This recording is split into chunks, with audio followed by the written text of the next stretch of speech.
యుక్తాహార విహారస్య యుక్తచేష్టస్య కర్మసు యుక్త స్వప్నావబోధస్య యోగో భవతి దుఃఖః. పద అర్థం చూద్దాం రండి.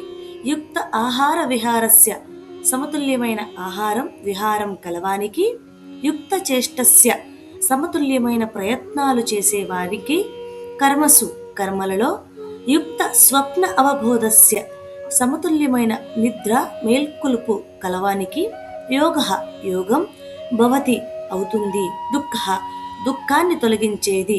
ఇప్పుడు తాత్పర్యం చూద్దానండి. కృష్ణుడు చెప్తున్నాడు, అర్జున నేను ఇప్పుడే చెప్పాను కదా, అతి అనేది యోగానికి అడ్డంకి. ఇప్పుడు సమతుల్యత ఎలా ఉండాలో విను.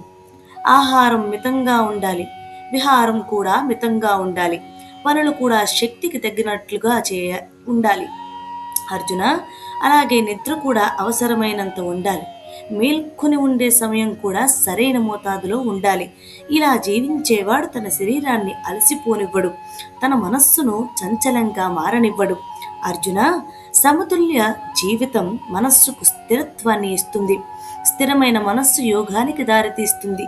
అందుకే ఆహారంలో, విహారంలో, పనుల్లో, నిద్రలో మితి పాటించే వాడికి యోగం సిద్ధిస్తుంది.